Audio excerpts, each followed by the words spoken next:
এবার নামাজ নিয়ে চাঞ্চল্যকর তথ্য প্রকাশ করল জাপানের স্বাস্থ্য বিশেষজ্ঞরা। মুসলমানদের নামাজে করা প্রত্যেকটি কার্য মানব দেহের জন্য এমন কিছু উপকার বয়ে আনে তা দেখে রীতিমতো অবাক হয়েছে বিজ্ঞানীরা। তবে কি তারা নামাজের মধ্যে খুঁজে পেলেন ক্যান্সারের প্রতিষেধক? নামাজ পড়লে শরীরের মধ্যে কি কি ধরনের পরিবর্তন আসে, কেমন থাকে আমাদের রক্তের চাপ, কি পরিবর্তন আসে আমাদের মস্তিষ্কে, সেই সকল বিষয় নিয়েই তারা একটি নতুন বিবৃতি পেশ করেছে জাপানের একদল বিজ্ঞানী। তাই মুসলিম হিসাবে এই ভিডিওটি দেখা আপনার জন্য কর্তব্য, কারণ প্রত্যেক মুসলমানের উপরই নামাজ ফরজ করা হয়েছে। নামাজ কি শুধু আমরা আল্লাহর ইবাদতের জন্যই পড়ি, নাকি এর মধ্যে মহান আল্লাহ তাআলা এমন কিছু উপকারী কিছু রেখেছেন যার মাধ্যমে তার বান্দার কল্যাণ সাধিত হয়? তাই আপনি যদি মুসলিম হয়ে নিজেকে ভাগ্যবান মনে করেন এবং মনে প্রাণে মহান আল্লাহ তাআলাকে ভালোবেসে থাকেন, অবশ্যই কমেন্টে আলহামদুলিল্লাহ লিখে যাবেন এবং ভিডিওটি আপনার সকল মুসলিম ভাই ও বোনদের মধ্যে শেয়ার করে দিন যারা কিনা প্রতিনিয়ত নামাজ পড়ে অথবা পড়ার চেষ্টা করে। আপনার একটি মাত্র শেয়ারের কারণে হয়তো তারা নামাজের প্রতি আরো যত্নশীল হবে।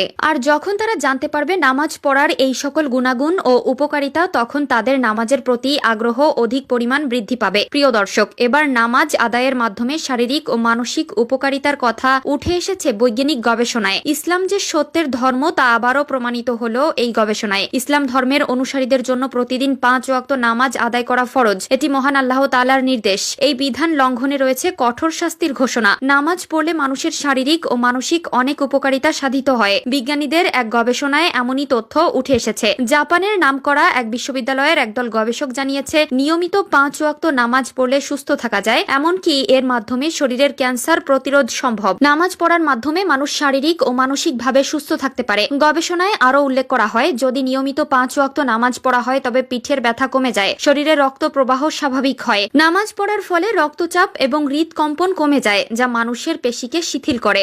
গবেষণায় দেখা গিয়েছে, মানুষ যখন সেজদায় যায় তখন শরীরের সব হাড়ের জোড়াগুলো নমনীয় হয়। হাড়ের উপর যে চাপ পড়ে তার ফলে সেটি স্বাভাবিক ও শিথিল হয়। সেজদার জন্য মাথা রাখার কারণে মস্তিষ্কের রক্ত সঞ্চালন স্বাভাবিক হয়, উচ্চ রক্তচাপ কমে যায়। ধীরস্থির ভাবে সেজদা আদায়ের মাধ্যমে মস্তিষ্কের কার্যক্ষমতা বেড়ে যাওয়ার পাশাপাশি শরীরের ভারসাম্য ফিরে আসে। শ্বাস প্রশ্বাসের স্বাভাবিক গতি ফিরে আসায় মানুষ স্বস্তি লাভ করে এবং মানসিকভাবে প্রফুল্ল থাকে। গবেষকরা রুকু সম্পর্কে জানান, যদি কেউ যথাযথভাবে রুকু করতে পারে তাহলে তার পিঠের ব্যথা থাকবে না। রুকু করতে গেলে মানুষের পিঠ সমান্তরাল হয়, কিছু সময় পিঠ সমান থাকে। নামাজের রুকু আদায় করার মাধ্যমে পিঠ, পায়ের উরু ও ঘাড়ের পেশিগুলো সম্পূর্ণভাবে প্রসারিত হয়। রক্ত প্রবাহ যথাযথভাবে চলতে থাকে। শরীরের উপরি অংশে রক্তের প্রবাহ স্বাভাবিক মাত্রায় ফিরে আসে। দেহের সুস্থতা লাভের জন্য নামাজ অনেক উপকারী এবং নামাজের মাধ্যমে মানুষ আল্লাহর সন্তুষ্টি লাভ করতে পারে। কর্মক্ষম উজ্জীবিত মানসিকতা লাভে নামাজ আল্লাহর এক মহান নিয়ামত, বান্দার জন্য অন্যতম বরকত বটে। তাই তো আল্লাহ তাআলা মানুষকে সার্বিকভাবে উজ্জীবিত করতে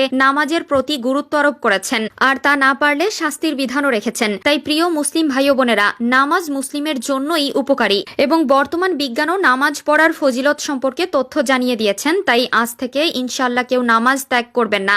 আল্লাহ তাআলা আমাদের সবাইকে বোঝার তৌফিক দান করুক, আমিন।